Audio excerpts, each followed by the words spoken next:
stuff. Let's leave Moments with Mo now. Move to Project Fame. What did you have to do to kick Adora off that show? Come on. Erica. What did you pay to get her on the show? Question like that. No. I think, you know what's interesting is people don't recognize that there's seasons in life for everyone. And Adora had been on the show for 5 years.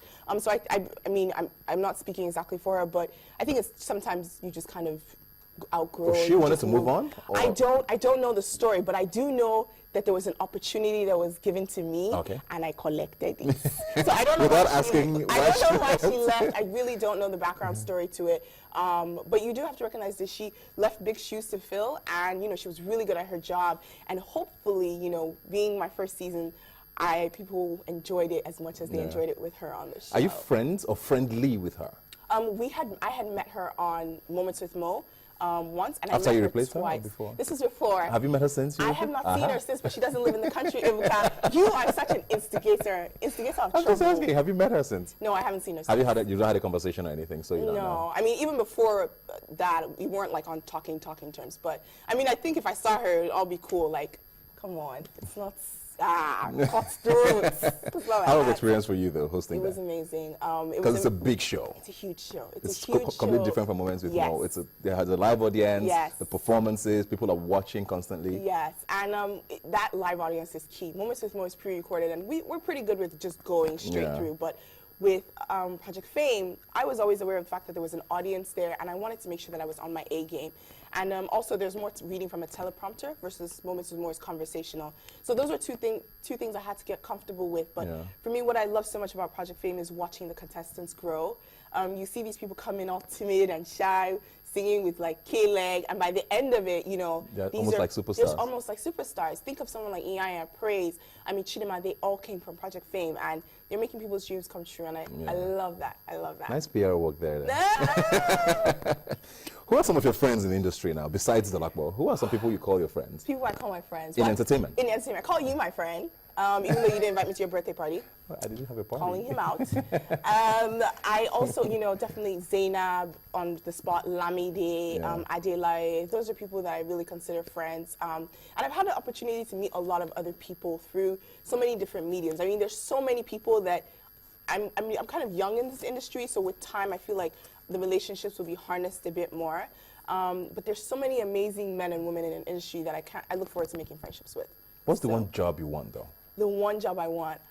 I'm still dreaming that in my head. I think what I'm actually more interested in is creating my own content and having ownership over, some content out there. I'm very interested in documentaries. I feel like in so many ways, there's so many stories that are in Nigeria that are not being told. And I want to start telling those stories in a documentary form. So that's something that I'm more interested in doing and I'm looking forward to. How long away is this dream? This dream, I had a New Year's resolution goal sheet, and I already have that on my next year's goals and New Year's resolution. But my New Year's resolution, by God's grace, all of them will be achieved before at the end of first quarter of next year. Amen. So that I can make another one. Because that's such a different line from what I would have thought you'd do. It is. It is different, but at the same time, because I'm really passionate about Nigeria and I'm passionate about our communities, this is the way that I can use my profession to enhance and encourage people. One of my favorite documentaries ever is Welcome to Lagos, which was done by BBC. Beautiful. To me, that showed the spirit of Nigeria. There's so much resilience, and of course there's a lot of struggle and there's suffering. But when you combine all of that together, there's stories that need to be told, and I really want to make sure that I tell those stories. Nigeria has so many stories to so tell. Many. I mean, we're interesting. I mean, I just drive through the streets every day and you just see things. We're interesting people. We're very interesting people. I'm looking forward to that. Hopefully you pull through with it. Yes, hopefully I will. Let's talk about the Future Awards now. You're going to be hosting the red carpet. Are you excited about this, or are you just acting excited? No, I mean, when I got a call to do it, I was like, yes. It's something that, the Future was something that I've always admired. Yeah, it's an awesome platform. Way back, even before I moved to Nigeria, I used to follow it. And for me, what I find is that it's encouraging and talking about young Africans who are doing amazing things. And I think in so many ways, I remember there was a period I lived my life saying I wanted to become a nominee. Of course, that's not my goal right now, but one of my goals on the red carpet is to make sure that we talk to people who are doing amazing things. When you think of the different categories, you have agriculture, you have advocacy, you have community development, public service, public service, people who are entrepreneurs, and they're between the ages of 21 and 35. It's scarier when they're younger than you. You're like, damn. Oh my! What am I doing with myself? What's really weird? Okay, so I'm a bit young, but I'm getting older now, and it's beginning to come to a point where there are people who are younger than me that are doing cooler things, and I'm like, same. This is interesting. But no, it's a time where we get to encourage and we get to recognize those people.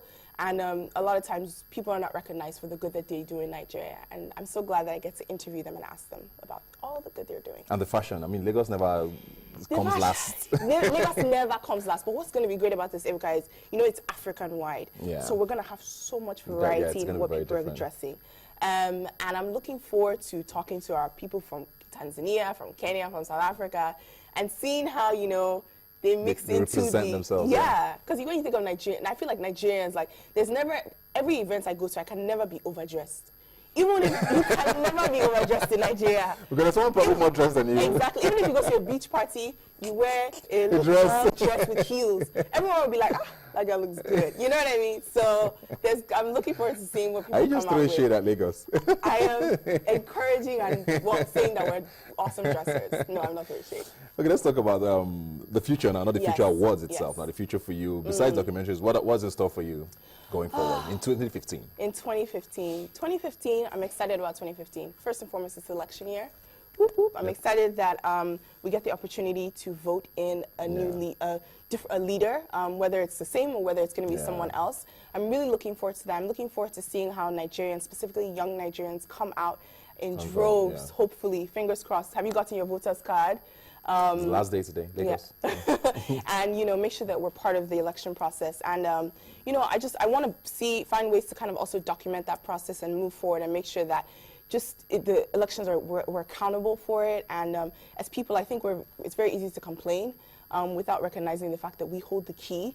We might think we don't, but let's be optimistic. Let's think that we actually do hold the key to bringing in a leader that is going to change Nigeria. So I'm looking forward to that.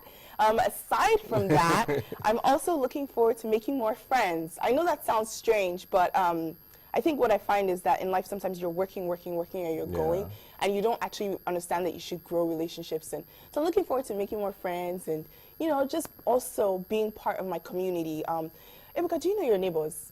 I know a couple of them. You know a couple of, that's good. The average person doesn't know their neighbors. Yeah, most people don't. Yeah, and I want to try and make sure that I know my neighbors. I'm part of my community development because there's just so much that we can do with our lives. Very true. You never know who could help you. I mean, I got a good deal from my neighbor.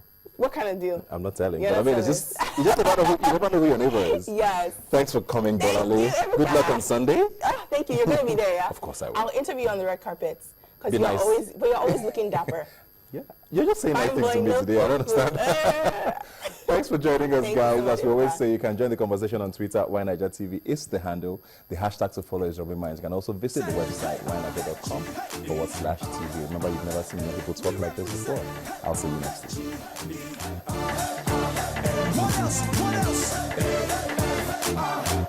See, come on. See, let's go. So let's dance now. It is my turn.